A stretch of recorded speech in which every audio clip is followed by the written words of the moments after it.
இப்போ என்ன பார்க்க போகிறோம்னா சிறுதானிய தோசை. அது இந்த டம்ளர் ஆட்டை, 1 டம்ளர் கோதுமை, 1 டம்ளர் கம்பு, 1 டம்ளர் சோளம், வெள்ளைச்சோளம், 1/2 டம்ளர் பார்லி, கொஞ்சம் 1/2 ஸ்பூன் வெந்தயம், இவ்வளோதான். அதை நான் 8 மணி நேரமாக ஊற போட்டு வச்சுருக்கேன். இப்போ அதை மிக்சி கப்பில் போட்டு அப்படியே அரைக்க வேண்டியதுதான். நல்லா ஊறி இருக்குது. 8 மணி நேரமாக நல்லா ஊறி வச்சது அப்படியே போட்டு அரைச்சிடலாம். அதை இந்த பாத்திரத்தில் மாற்றிடலாம். இதுக்கு உப்பு போடலை. நம்ம தோசை பண்ணும்போது முன்னாடி உப்பு, அதுக்கு தேவையான உப்பை தண்ணியில் கரைச்சி அதில் விட்டு கலந்துக்கலாம். இப்போ அதை மூடி வச்சிடுறேன்.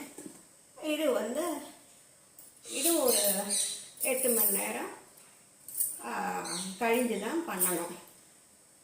8 மணி நேரம் கழியாட்டாலும் 4 மணி நேரம் கழிஞ்சாது பண்ணலாம். ரொம்ப நல்லாயிருக்கும். இந்த மாவு ரெடி ஆயாச்சு. பாருங்க, அதில் உப்பு இதில் போட்டு கரைச்சி வச்சுருக்கேன். அதை அதில் சேர்த்துடுறேன். சேர்த்துட்டு மாவை நல்லா மிக்ஸ் பண்ணி விட்டுட்டு தோசை வாக்க வேண்டியதான்.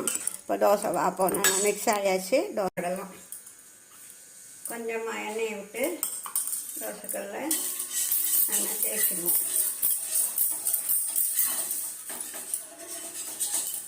தேய்ச்சிட்டு மாவை நல்லா கலந்து தோசை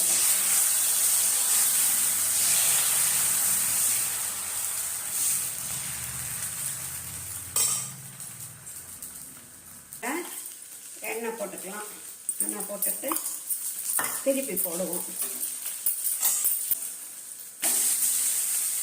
எண்ணெய் திருப்பி போட்டாச்சு. வேகட்டும். 2வது தோசை ஆயாச்சு. எண்ணெய் மொறுன்னு நல்லா வந்திருக்கு.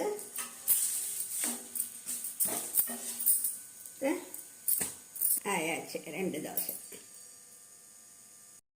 இப்போது அருமையான 2 தோசை வாத்தாச்சு. தொட்டுக்கிறதுக்கு நான் மத்தியானம் சாம்பார் பண்ணியிருந்தேன். அந்த சாம்பார் வச்சுருக்கேன். இது ரொம்ப அருமையாக இருக்கும், டேஸ்ட்டாக இருக்கும். எல்லோரும் பண்ணி பாருங்க. எல்லாருக்கும் பிடிக்கும்னு நினைக்கிறேன். லைக் பண்ணுங்க, ஷேர் பண்ணுங்க, சப்ஸ்கிரைப் பண்ணாதவங்க சப்ஸ்கிரைப் பண்ணுங்க. மறக்காமல் பெல் பட்டனை ப்ரெஸ் பண்ணுங்க. கமெண்ட் போடுங்க, எனக்கு சப்போர்ட் பண்ணுங்க. நன்றி, வணக்கம்.